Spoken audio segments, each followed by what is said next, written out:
കാശ്മീർ യാത്രയ്ക്ക് പുറപ്പെടുന്നതിന് മുമ്പ് തൊട്ട് തന്നെ പണി കിട്ടി തുടങ്ങി. കേരളത്തിലെ സർക്കാർ ആശുപത്രിയുടെ കാര്യം പറയാതിരിക്കാനും മേല. കാശ്മീരിലേക്കുള്ള റോഡ് ട്രിപ്പിന് വേണ്ടിയുള്ള പാക്കിംഗ് എല്ലാം തുടങ്ങിയപ്പോഴാണ് തൊണ്ടയ്ക്ക് ചെറുതായിട്ടൊരു വേദന പോലെ. തണുപ്പത്തേക്കുള്ള യാത്ര ആയതുകൊണ്ട് തന്നെ ഹോസ്പിറ്റലിൽ കാണിച്ചിട്ട് തന്നെ പോകാമെന്ന് തീരുമാനിച്ചു.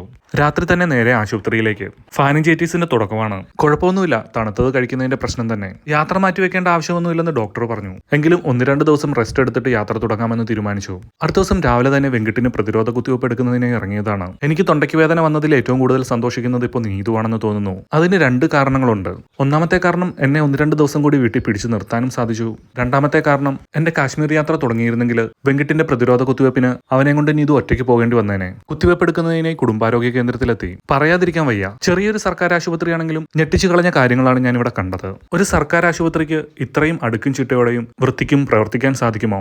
വൃത്തിയാണ് എടുത്തു പറയേണ്ട കാര്യം. ഒരു തരി പൊടി പോലും എവിടെയും കാണാനില്ല.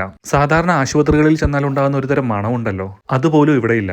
ആശുപത്രിയിലെ സ്റ്റാഫിന്റെ പെരുമാറ്റമാണ് എടുത്തു പറയേണ്ട മറ്റൊരു കാര്യം. എത്ര നീറ്റായിട്ട്, എത്ര പൊളൈറ്റ് ആയിട്ടാണ് ഇവർ സംസാരിക്കുന്നത്. അതും ആശുപത്രി വരുന്ന എല്ലാവരോടും ഒരു കെയറിംഗ് നൽകുന്ന തരത്തിലുള്ള സംസാരമാണ്. കുത്തിവയ്പ് എടുത്ത് ഇനി നേരെ വീട്ടിലേക്കാണ്. വീട്ടിലെത്തി ഇനി യാത്രയ്ക്ക് വേണ്ടിയുള്ള പാക്കിംഗ് ആണ്. കുറച്ചേറെ ദിവസങ്ങൾ നീണ്ടു നിൽക്കുന്ന യാത്രയാണെങ്കിലും അധികം സാധനങ്ങളൊന്നും ഞാൻ യാത്രയ്ക്കായി കരുതുന്നില്ല.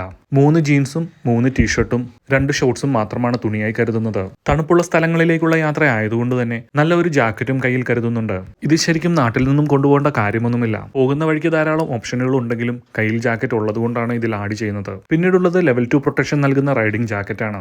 ജാക്കറ്റിനുള്ളിൽ തന്നെ തണുപ്പിനെ പ്രതിരോധിക്കാനുള്ള മറ്റൊരു ജാക്കറ്റുമുണ്ട്. റൈഡിംഗ് ഗ്ലൗവും ബൂട്ട്സും എടുത്തിട്ടുണ്ട്. പിന്നെ എടുത്തിട്ടുള്ളത് ചെറിയൊരു സ്വെറ്ററാണ്.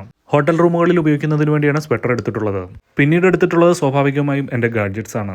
ക്യാമറകളും ലാപ്ടോപ്പും ചാർജറുകളും പവർ ബാങ്കുകളും.